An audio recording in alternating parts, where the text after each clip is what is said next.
Hey everybody! So today we're going to talk some more about the Arabic parts or the Arabic lots or the parts or the lots or the pars. You've probably seen it stylized a bunch of different ways.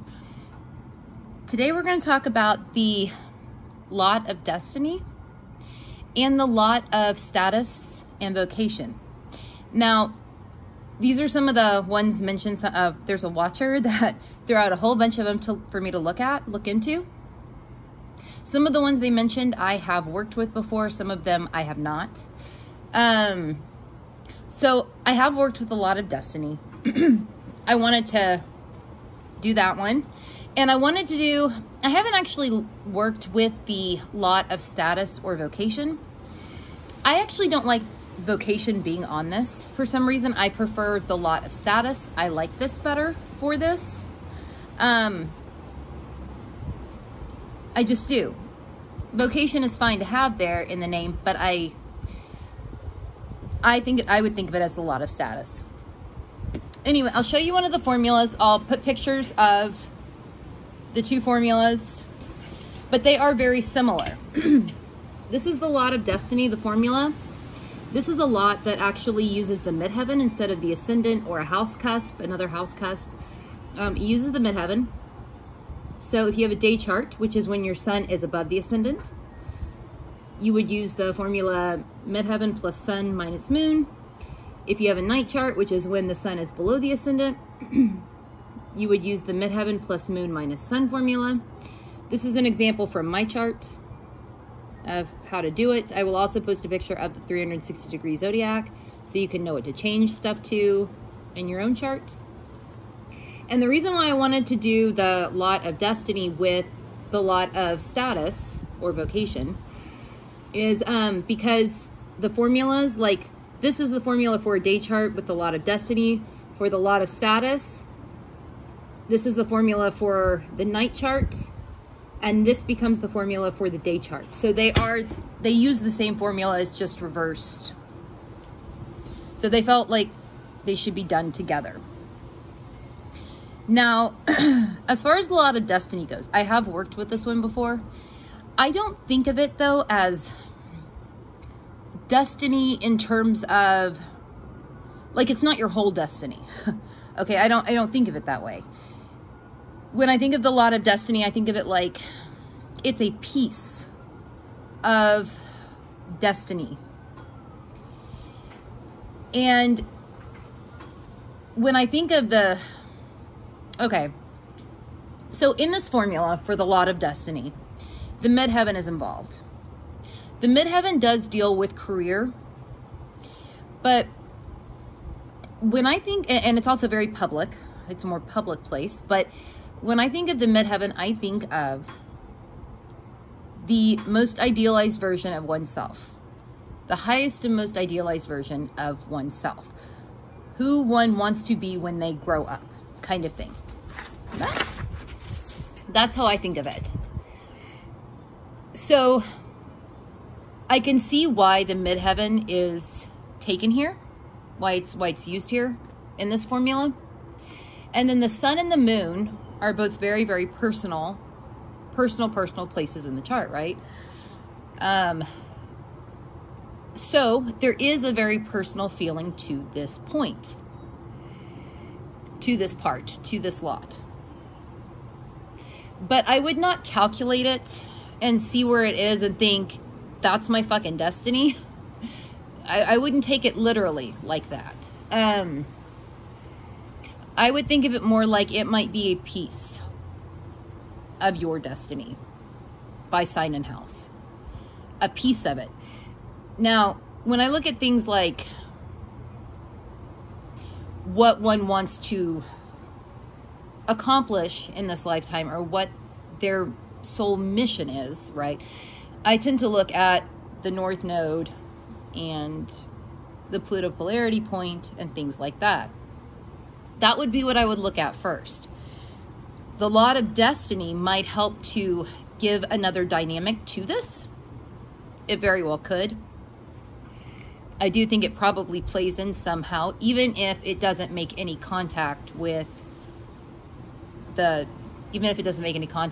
North Node or with or with the Pluto polarity point. I think it, or with the planetary ruler of the North Node. I think it probably does play in some way, but I don't think that it is your entire destiny.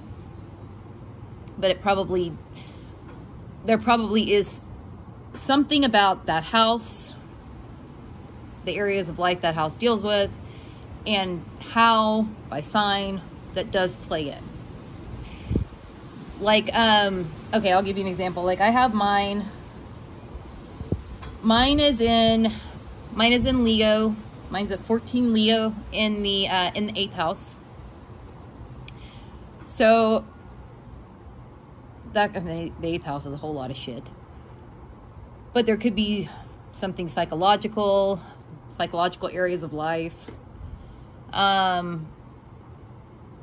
Could even be bridging the conscious and the unconscious in, say, bold ways or fearless ways or things like that. That could be a part of my destiny, if you will. You can go a lot of different ways with that, but that could be a way that you could go. And then you'd also want to look at where the planetary ruler of the lot of destiny falls. In my case, the planetary ruler of mine would be the sun. That's in Sagittarius in the 12th house. So that would tie in some 12th house things and themes in a Sagittarian way. So you would want to take that into consideration as well. Any aspects that the lot of destiny makes will obviously flesh this out even further. If it happens to make an aspect with the planetary ruler, that does seem to strengthen it. It does, not just this lot, but just lots in general. It does seem to strengthen it. Strengthen the lot. So I'd definitely check it out. But I wouldn't think of it as your soul destiny. That doesn't feel accurate to me. It does feel very personal though. It does feel incredibly personal, but not, but yeah, not like it's your entire destiny. Now, on the flip side of that, one that I haven't really worked with before is the lot of status and vocation. Now, in this case, well, vocation certainly does fit. I don't know. I don't care for it much. I don't care for that part. I do think it's more about status. I feel like the midheaven here goes more that way because the midheaven is also in this formula too. And this formula feels pretty personal as well because the sun and the moon are involved. So there could be, and I do feel like these could be worked. These probably could or should be worked with together since the formulas are the same, just reversed, you know. So the lot of status makes me think something along the lines of what your public standing could be. That doesn't necessarily mean that it happens, but like what your status, what your public standing could be. Because I do think that, you know, I do think we do have to kind of work for things. So if you're, let's say you've got your lot of status and it looks like it's in some really bitchin' place, it might show that that's possible, but depending on what the lot of status is doing in your chart, aspects that it makes to other things, where the planetary ruler falls, you know, will kind of give you an idea as to how hard you might need to work for this or how easy it is to obtain it. But it does seem like it's possible. Does that make sense? Like it could be possible. And I do think that they probably could and should be worked with together. Definitely something to check out though. And also, oh, I forgot to mention, if you've got like a planet conjunct, also, if you've got like a planet conjunct the lot of destiny, or you've got a planet conjunct the lot of status, it does seem like that planet becomes very, very important. Specifically, the conjunctions is what I'm thinking of. I mean, it just seems like it would amplify that planet in terms of, like, say, something that is a part of your destiny, or something involved with your status, if you will. That does feel like it would really amplify it. So definitely take a look at that. And also the concept of aversion. I've mentioned it before. If the planetary ruler of the lot of destiny happens to be like in a sign, one of the signs next to it, that would be considered aversion. That might make the lot not as important. Same thing with if they happen, if the lot of, let's take mine for example. My lot of destiny is in Leo, at 14 Leo.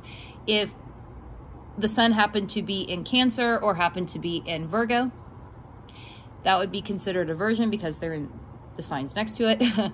Another example of aversion would be signs that are quincunx. So if my sun happened to be in, say, Capricorn or Pisces, that would also be considered aversion. It loses when you got the planetary ruler of a lot, of any lot in aversion. It tends to make it, I wouldn't say it cancels it out completely, but it does tend to make it less, the lot is less impactful. Not cancels it, but just not as impactful as it could be. But yeah, I play around with these together, see what comes up, see how you feel about it. But it just, you know, it's just a piece of it. I don't think it's the entire thing. So I say that because if you don't like where it is or something, don't think you're like totally fucked or whatever. I think we're very rarely completely fucked. So anyway, I'm going to get going.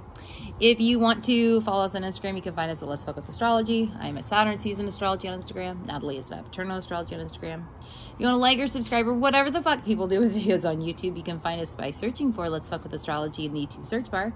And if you're already watching this on YouTube, you can like and subscribe below. If you do the Reddit thing, come join us on the subreddit Let's Fuck With Astrology. And yeah, I will see y'all later.